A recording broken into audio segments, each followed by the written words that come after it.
ఒడిషా తీరానికి ఆనుకుని వాయువ్య బంగాళాఖాతంలో అల్పపీడనం కొనసాగుతుంది. పశ్చిమ వాయువ్య దిశగా కదులుతూ తీవ్ర అల్పపీడనంగా బలపడింది. రాబోయే 24 గంటల్లో ఒడిషా మీదుగా నెమ్మదిగా కదిలే అవకాశం ఉంది.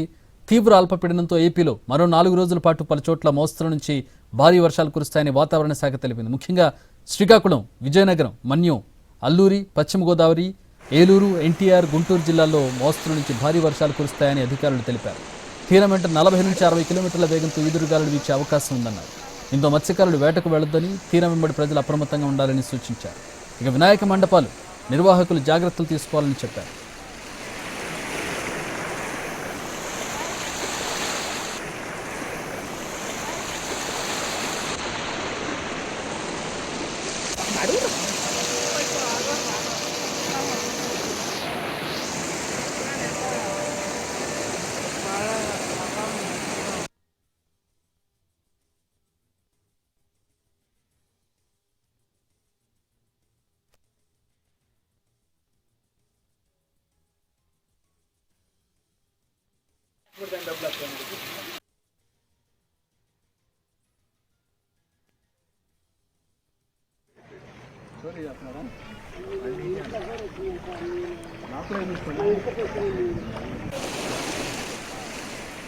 ఒడిషా తీరానికి ఆనుకుని వాయువ్య బంగాళాఖాతంలో అల్పపీడనం కొనసాగుతుంది. పశ్చిమ వాయువ్య దిశగా కదులుతూ తీవ్ర అల్పపీడనంగా బలపడింది.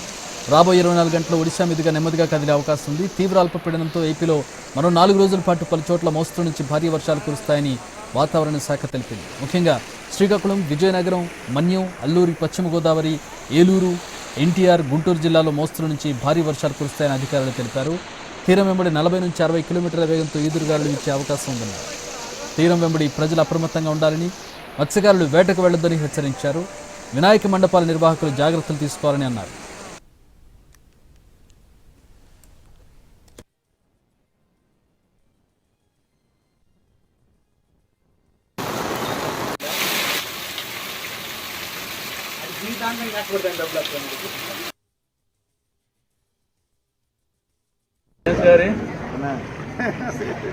స్టోరీ చేస్తున్నారా?